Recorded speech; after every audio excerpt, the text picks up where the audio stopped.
Good morning. Good morning. Don't know what country that's from, but good morning. You're welcome to Hacking Self Stories. So today we are talking fish and chips. It's an acquisition term.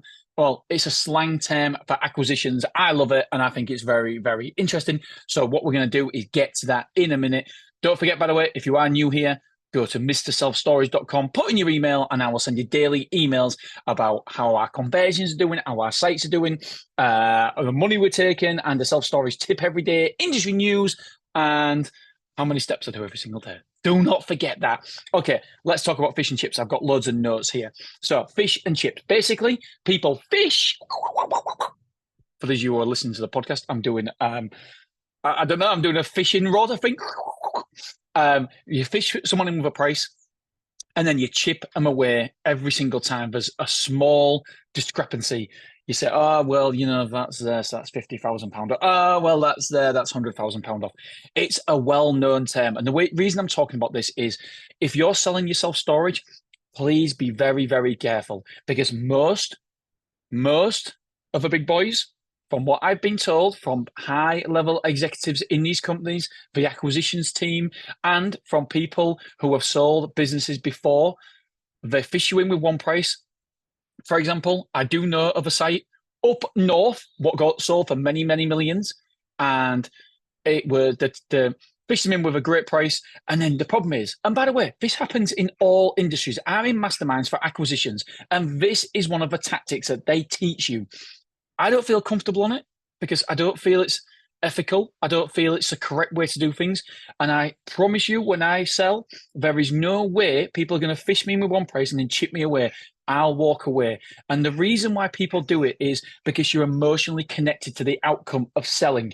You've already bought that boat. You're already on the holiday. You're already on the cruise. You're already treating your family. So all of a sudden, when somebody takes 10% off, you're thinking, you're mad at first. It's a normal human reaction. You're mad at first. And then you think, do you know what? It's only 10%. And if they think this is a problem, then who's to say somebody else won't think this is a problem? And it's probably going to happen again. I promise you, my friends, this is a tactic that people use all the time. So when you get offered the £10 million from your self-storage site or business, that isn't, in all likelihood, what you're going to get or what they're going to pay you. They are going to try and try and try to get it for a lot less. But this is the dirty world of acquisitions. Not many people know this.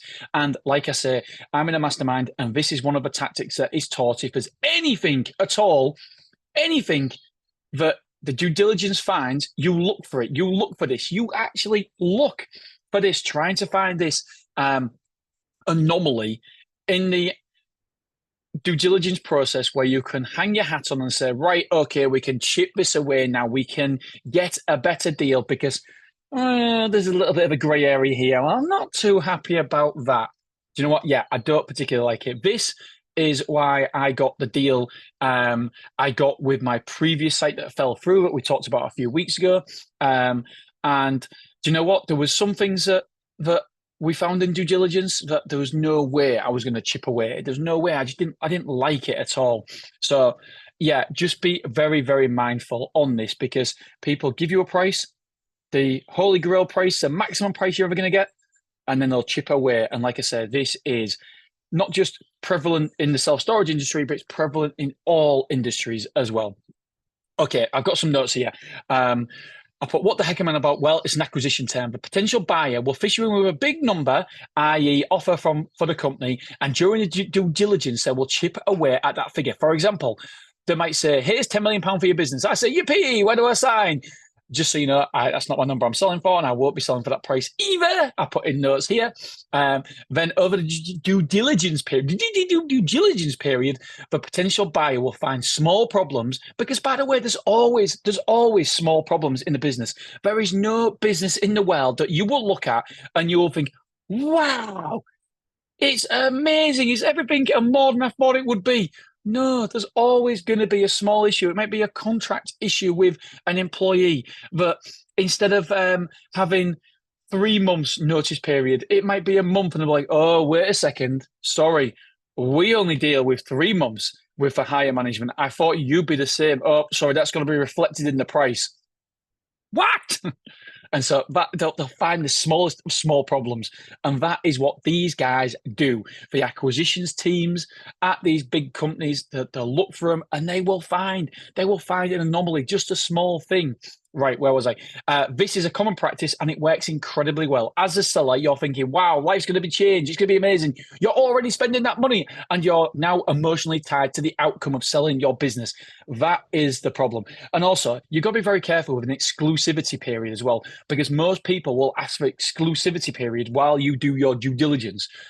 You don't really want to be doing that, because as soon as you're doing it, and by the way, this is all stuff I've learned in the mastermind, and that's why masterminds are so crucial. Courses are so crucial, because if I wouldn't have spent the money on a mastermind, I would never ever known about exclusivity period, fish and chips, and I'd have walked into potentially selling a self-storage blind, and it could have cost me millions.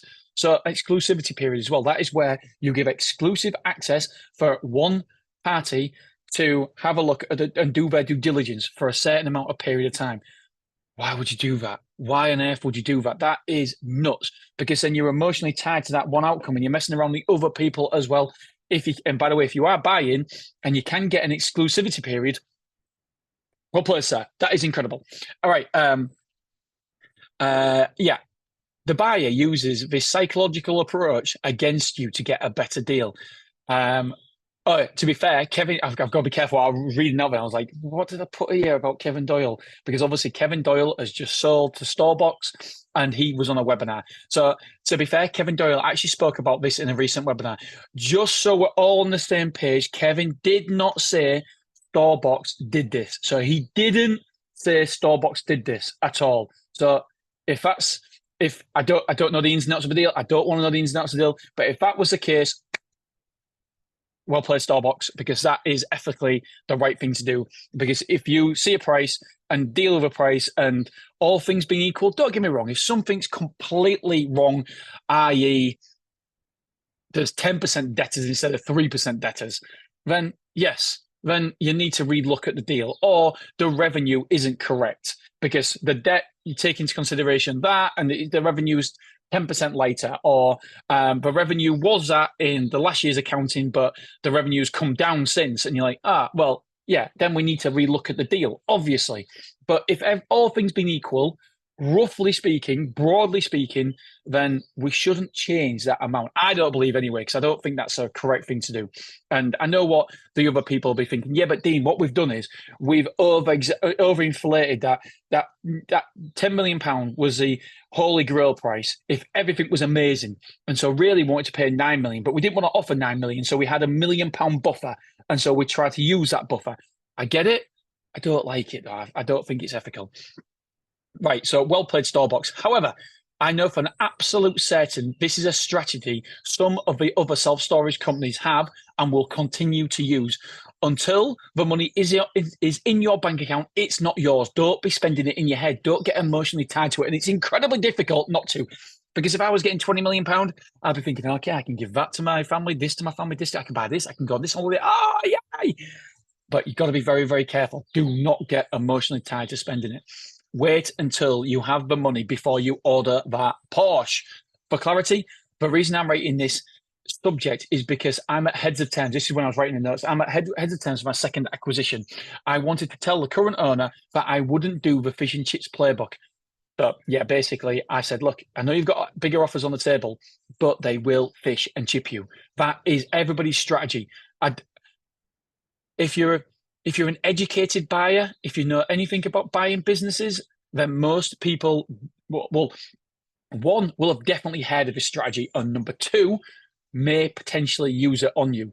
So if you've done this before, if you've done anything about acquisitions, then this for you is like, well, yeah, Dean, it's night follows day. Obviously, this is a strategy. But most people who don't sell businesses don't know this underlining dark side of acquisitions. And I personally don't think it's right. And that is why we got a really good deal, because I said to him, I wouldn't fish and chip you unless something was completely out of order. And as it happens, by the way, we did the deal. We got to heads of terms. And unfortunately, there were certain things that just didn't suit me personally. And actually, it suited my friend because he's put in a bigger offer than I put in. And it didn't matter for him about these certain things that due diligence put up. So he's actually trying to rekindle this deal and take it on. But there's another 3 people who's in with it as well. So it's looking as though I don't know if he's going to do a deal or not. But ultimately, he's not bothered about the potential issues that we saw. He's more than happy with it, and we just weren't comfortable with it. So it's what's right for one man is wrong for another man, etc., and woman as well. So just be careful. If you are selling, then just remember the term fish and chips, because they'll fish you in with a bigger price and then they chip you down when they find out your contracts aren't in place, or whatever it is. I don't know. They'll find something anomaly, something small. All right, my friend. I'll be back tomorrow with another awesome episode. Right, I love you. I appreciate you, and I will see you tomorrow. Bye bye.